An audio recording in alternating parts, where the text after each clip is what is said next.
बिस्मिल्लाहिर्रहमानिर्रहीम। अस्सलाम वालेकुम। उम्मीद करता हूँ आप लोग ठीक होंगे। ये वीडियो बहुत इंपॉर्टेंट होने वाली है अगर आप एक ऐसे बंदे हैं जिन्होंने प्रोग्राम बनाया हुआ है विजिटर वीज़ा अप्लाई करने का, चाहे वो कनाडा के लिए, ऑस्ट्रेलिया के लिए, किसी भी कंट्री के लिए। अच्छा, दूसरे नंबर पे कुछ सक्सेस स्टोरीज़ हैं हमारी। जैसे मैंने आपको बताया था कि हर वीकेंड पे, आज सैटरडे है और प्रॉब्ली ये वीडियो कल अपलोड हो जाएगी संडे वाले दिन। तो मैंने आपको बताया था कि वीकेंड पे हम अपनी स्टोरीज़ आपके साथ सक्सेस स्टोरीज़ शेयर किया करेंगे विद प्रूफ। तो हमारा अल्हम्दुलिल्लाह ऑस्ट्रेलिया का वीज़ा अप्रूव हुआ है। कनाडा की हमने 5 एप्लीकेशन सबमिट की हुई हैं, उसमें से पहली हमारी अप्रूव हो चुकी है। बाकी 4 से भी पूरी उम्मीद है इंशाल्लाह वो भी अप्रूव हो जाएंगी।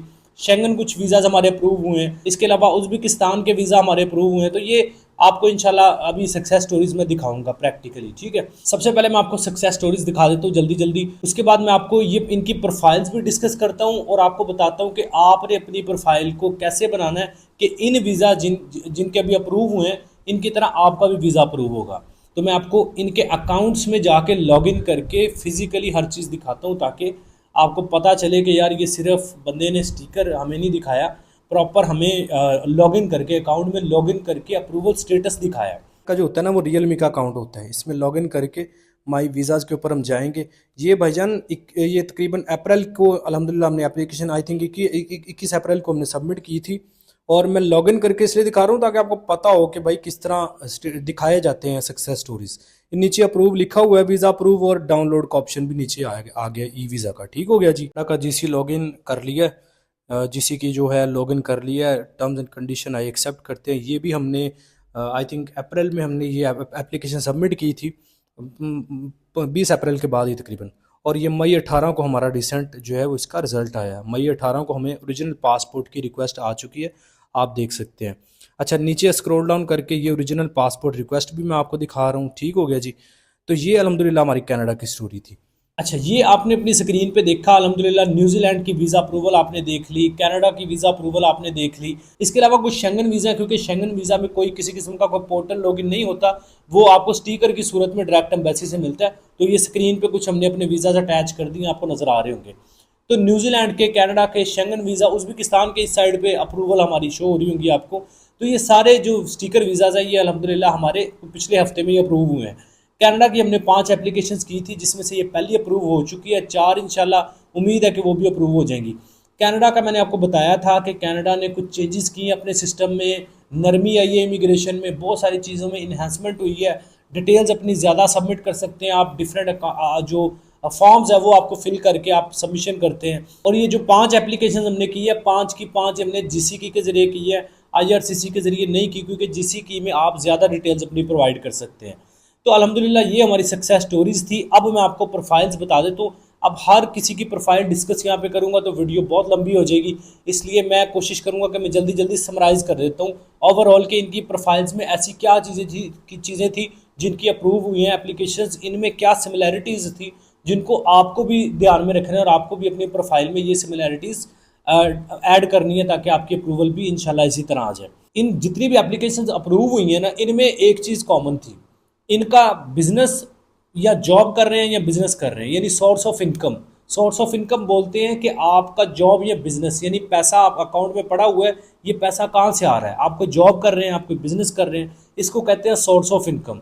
तो ये जितनी भी एप्लीकेशन हमारी अप्रूव हुई हैं, इनके सोर्स ऑफ इनकम और इनकी बैंक स्टेटमेंट ये दोनों आपस में बहुत मैच कर रहे थे। अच्छा, इसमें से 2 एप्लीकेशन इस तरह की हैं जिनको हमने सबमिट किया हुआ है, उनका रिजल्ट अभी तक नहीं आया। वो पिछले 4 से 6 महीने से उन्होंने हमसे एक एक चीज़ पूछ के सारी प्लान की कि मैं कितने पैसे जमा करवाऊँ, कितने निकलवाऊँ, बिजनेस डॉक्यूमेंटेशन उन्होंने हमसे मैनेज सारी करवाई। यानी उनकी प्रोफाइल पे पिछले 4 से 6 महीने से हमने लगातार वर्किंग की है। उनकी भी इंशाल्लाह उम्मीद है कि पॉजिटिव रिजल्ट आएगा, वो भी आपसे शेयर करेंगे। और अगर अल्लाह ना करे कोई रिजेक्शन होती है तो वो भी आपसे शेयर करेंगे ताकि आपको बताया जा सके कि हमारी रिजेक्शन क्यों हुई है। ऐसा नहीं है कि हमने जितनी एप्लीकेशन की हैं सारी अप्रूव होनी है, हम भी 10 करते हैं तो उसमें से 4-5 अप्रूव होती है, 4-5 रिजेक्ट भी होती हैं। और जो 4-5 रिजेक्ट होती है हम वो भी आपसे शेयर किया करेंगे ताकि आपको पता चले कि रिजेक्शन की रीज़न क्या होती है, बंदा उस पर फिर काम कर सकता है ना अपनी प्रोफाइल पे। हम यहाँ पे सिर्फ अप्रूवल स्टोरी नहीं दिखाएंगे, हम आपको अप्रूवल स्टोरीज भी दिखाएंगे, रिजेक्शन स्टोरीज भी दिखाएंगे, ताकि दोनों basically end of the day आपका भी पर्पज़ वीज़ा लेना है। तो जब दोनों चीज़ें हम नेगेटिव क्या पॉजिटिव क्या दोनों आपको पता होंगी, आप अपनी प्रोफाइल को उस हिसाब से बेहतर तरीके से मैनेज कर सकेंगे। तो इंशाल्लाह हमारी दुआ पूरी है कि वीज़ा हमारे अप्रूव ही हों जितने भी हमने सबमिट किए हैं, लेकिन अल्लाह ना करे अगर उनमें से कोई रिजेक्शन हो जाती है तो फिर हम आपको डिटेल में बताएंगे कि क्यों रिजेक्ट हुई है, क्या रीज़न। पहली चीज़ तो ये थी, सभी की फाइल्स में जो सिमिलैरिटीज़ कॉमन चीज़ें थी वो ये थी कि सोर्स ऑफ इनकम यानी जॉब या बिजनेस क्या कर रहे हैं उस वो स्टेटमेंट के साथ मैच कर रहा था। अब स्टेटमेंट के साथ कैसे मैच करता है, बहुत सारे लोग क्या करते हैं, उनका बिजनेस फॉर एग्जांपल कोई बंदा बिजनेस कर रहा है ना, वो बिजनेस अपना शो कर देता है, जी मेरी कारखाने है, मेरा बहुत बड़ा सेटअप है, और ट्रांसैक्शन उसकी छोटी छोटी होती हैं। या फिर कुछ लोग क्या करते हैं, वो जो बिजनेस है वो छोटा शो कर देते हैं, मेरी कोई करियाने की स्टोर है, मेरी कोई छोटी मोटी कोई और शॉप है, मेरा कोई फूड पॉइंट है, कोई भी इस तरह का छोटा बिजनेस शो कर देते हैं, लेकिन उनकी ट्रांसैक्शंस वो लाखों में होती हैं। तो वीज़ा ऑफिसर को समझ आ रही होती है कि यार ये पैसे सिर्फ मुझे दिखाने के लिए आई चलाई हो रही है, जो सोर्स ऑफ इनकम है वो छोटा है, ट्रांसैक्शन बहुत बड़ी बड़ी कर रहा है बंदा, या सोर्स ऑफ इनकम बहुत बड़ा शो किया, ट्रांसैक्शन 2-2 हज़ार 5-5 हज़ार की हो रही है। तो ये चीज़ें आपस में मिसकम्युनिकेट हो जाती है जिसकी वजह से रिजेक्शन मिलती है। या फिर अगर कोई बंदा जॉब कर रहा है, अब ऐसा भी बहुत सारे लोग क्या करते हैं, वो अपने आप को किसी कंपनी में मैनेजर शो कर दिया और उसमें अपनी सैलरी जो है वो 2-3 लाख रुपया शो कर देते हैं पाकिस्तानी रुपीज़ में।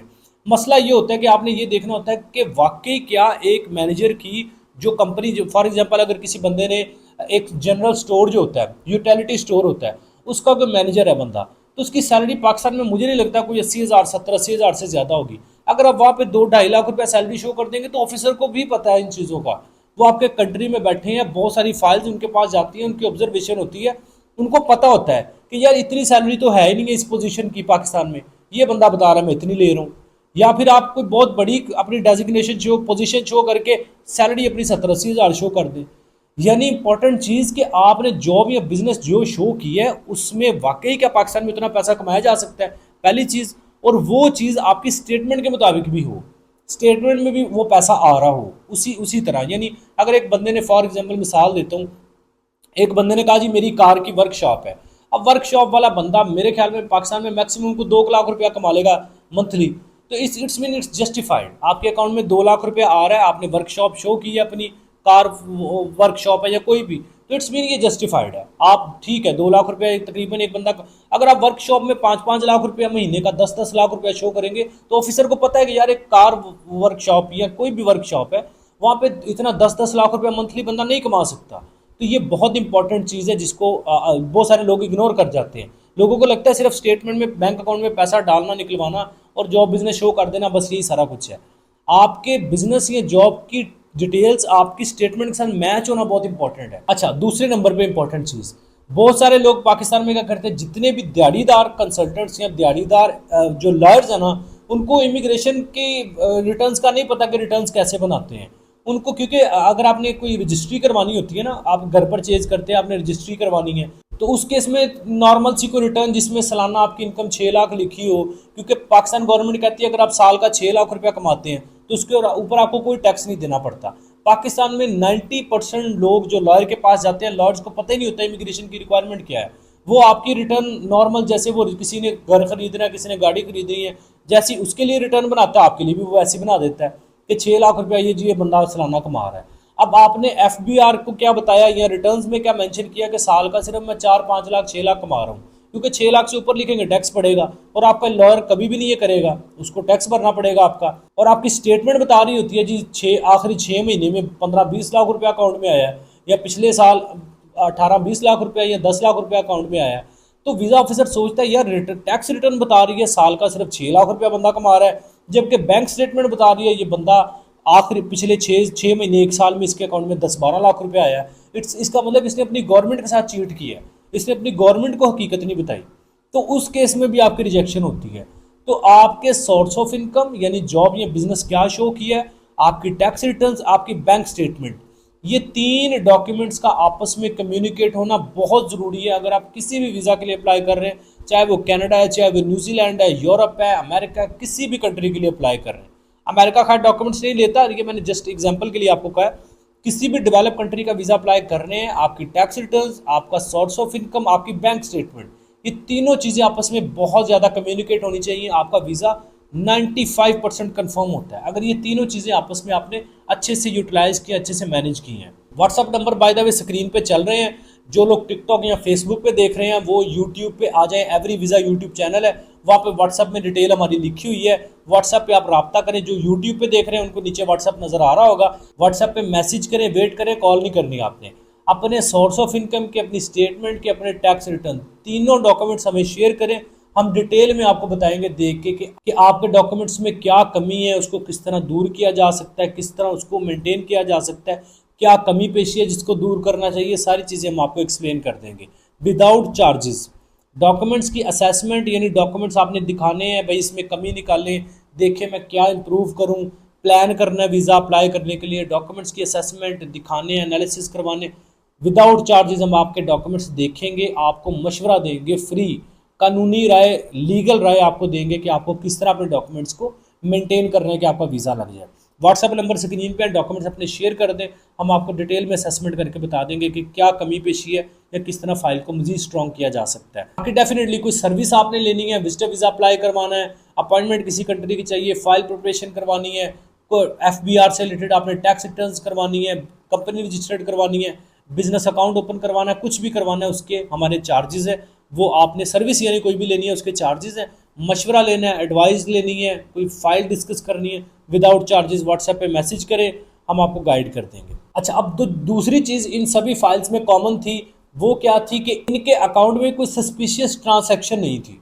सस्पिशियस से मुराद एक बंदा है, उसने पिछले 4-5 महीने से अपनी स्टेटमेंट बना रहा है और उसके अकाउंट में आखिरी 4-5 महीने में 1.5 लाख रुपए से ज़्यादा ट्रांसैक्शन नहीं हुई। उसने 1 लाख की 1.5 लाख की 80,000 की, 70,000 की, 2,000 की, 5,000 की, 300 रुपये की, यानी 1.5 लाख रुपए से ऊपर नहीं गया। और आखिरी जो महीना रह गया, यानी छठा महीना चल रहा है, उसके अकाउंट में 2-2, 3-3 लाख, 5-5 लाख के ट्रांजेक्शन अचानक से होना शुरू हो गई। तो इट्स मीन कि वो सस्पिशियस ट्रांजेक्शन है। ऑफिसर को पता चल गया कि यार पिछले 5 महीने में जेन्युइन बिजनेस चल रहा था, छठे महीने में इस बंदे ने मुझे पैसा शो करने के लिए किसी से पैसे पकड़े हैं, वो जमा करवा दिए। यानी पिछले 4-5 महीने से जो ट्रांजैक्शन हो रही थी उससे बिल्कुल हट के ट्रांजैक्शन होना शुरू हो जाए, वो आपकी सस्पिशियस ट्रांजैक्शन होती है।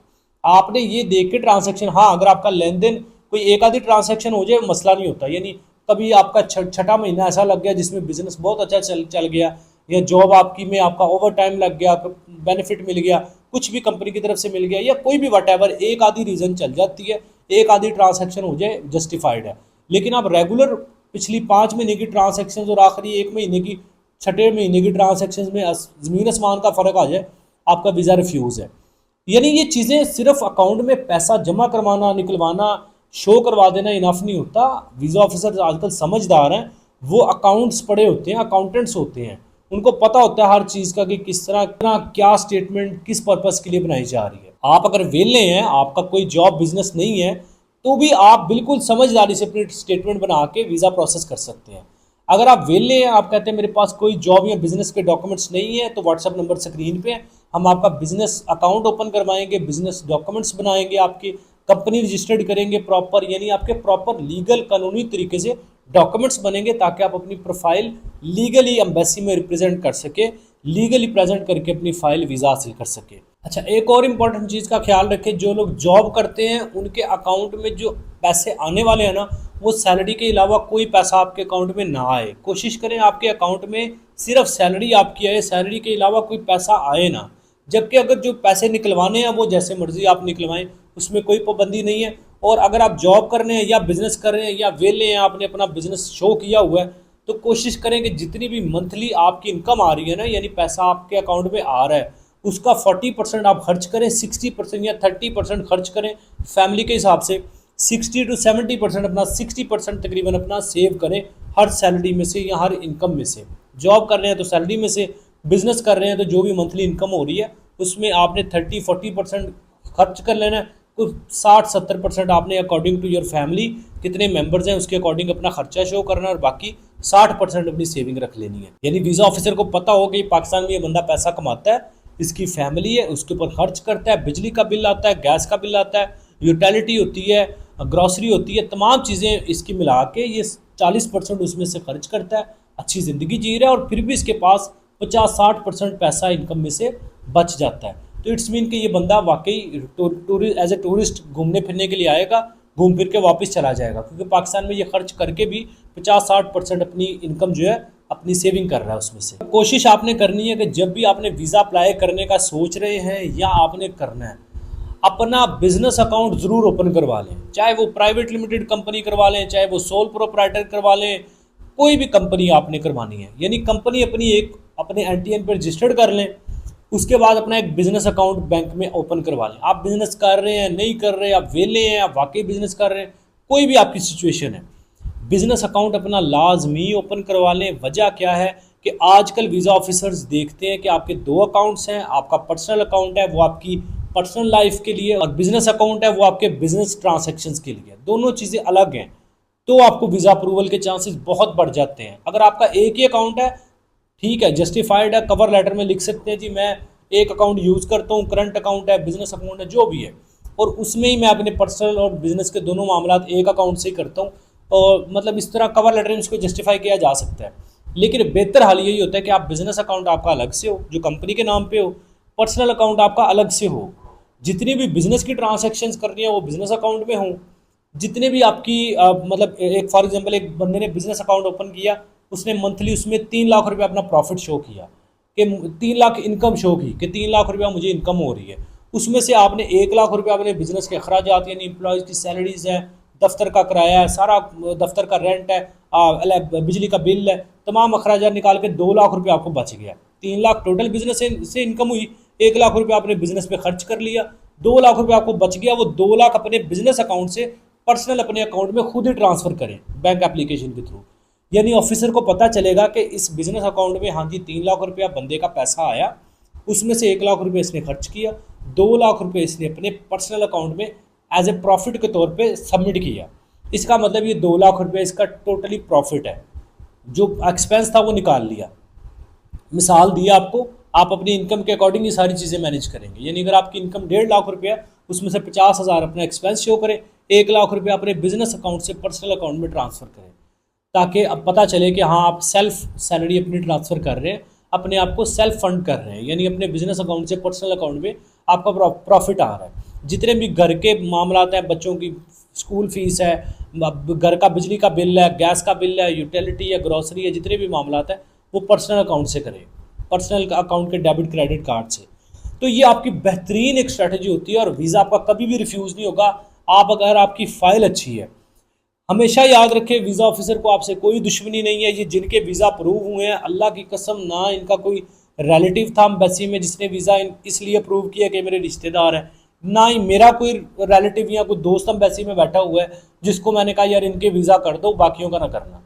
वीज़ा ऑफिसर सबके लिए बिल्कुल कॉमन है, उसको फ़र्क नहीं पड़ता आपका नाम क्या है, आपकी एज क्या है, आप खूबसूरत है नहीं है, आपका कलर वाइट है ब्राउन है, डजेंट मैटर। उसको आपकी फ़ाइल देखनी है, उसको आपकी फ़ाइल समझ आएगी वो आपको वीज़ा दे देगा, उसको आपकी फ़ाइल समझ नहीं आएगी वो रिजेक्ट कर देगा, सिंपल है। क्योंकि वो डॉक्यूमेंट्स अपने आपके डॉक्यूमेंट्स रखेगा, इधर स्टेटमेंट रखी हुई है, इधर आपकी टैक्स रिटर्न पड़ी हुई है, इधर सोर्स ऑफ इनकम की डिटेल पड़ी है, इधर फैमिली की पड़ी है। वो देखता है यार स्टेटमेंट कुछ बता रही है, रिटर्न कुछ बता रही है, फैमिली टाइज कुछ बता रही है, जॉब बिजनेस डिटेल कुछ बता रही है, डॉक्यूमेंट्स ही आपस में मैच नहीं कर रहे, वो कंफ्यूज हो जाता है, वो रिजेक्शन करके फाइल साइड पे कर देता है। हाँ, अगर उसने स्टेटमेंट उठाई है असेसमेंट की, उसके बाद उसने आपकी टैक्स रिटर्न उठाई और टैक्स रिटर्न बता रही है हाँ जो स्टेटमेंट में है वही मुझ में है, इसका मतलब वो कंफ्यूज नहीं है, उसको चीज़ें समझ आ रही हैं। उसने आपके फैमिली टाइज उठाए हैं या आपके सोर्स ऑफ इनकम के डॉक्यूमेंट्स उठाए हैं, उसने देखा कि यार चीज़ें आपस में मैच कर रही हैं, कोई कन्फ्यूजन नहीं है, ओके वीज़ा अप्रूव। इस तरह आपकी स्ट्रैटेजी बनती है, इस तरह वीज़ा अप्रूव और रिजेक्ट होते हैं। तुक्के नहीं बचते, ना ही आंखें बंद करके निशाने लगते हैं, ना ही वीज़ा ऑफिसर को किसी से कोई अदावत है, कोई दुश्मनी है। आपके डॉक्यूमेंट्स जाएंगे, उसकी बेस पे वो डिसीजन देगा। अब डिपेंड करता है कि आपने किस तरह अपने फाइल पे वर्किंग की है, किस तरह अपने डॉक्यूमेंट्स पे वर्किंग की है। अगेन रिपीट कर रहा हूँ, व्हाट्सएप नंबर स्क्रीन पे है, आपने कंपनी रजिस्टर्ड करवानी है, अपने डॉक्यूमेंट्स की असेसमेंट करवानी है, कोई भी आपको विजिटर वीज़ा अप्लाई करवाना है, अपॉइंटमेंट चाहिए, कोई भी मामला है, व्हाट्सएप नंबर स्क्रीन पे है, डॉक्यूमेंट्स अपने शेयर करें, हम आपको असेसमेंट करके देंगे और फिर आपको मशवरा देंगे, फ्री में मशवरा मिलेगा कि आपके डॉक्यूमेंट्स में क्या कमी है उसको दूर करें और फिर अप्लाई करें, या किस कंट्री का आपको अपनी प्रोफाइल के अकॉर्डिंग अप्लाई करना चाहिए। हर फाइल हर कंट्री के लिए नहीं होती, हो सकता है आपने इटली की ज़िद पकड़ी हुई है, आपका वीज़ा आइसलैंड का लगना है, आपने जिद आइसलैंड की पकड़ी हुई है, आपका वीज़ा स्पेन का लगना है। आपने स्पेन की जिद पकड़ी हुई है, आपका बेल्जियम का वीज़ा लगना है।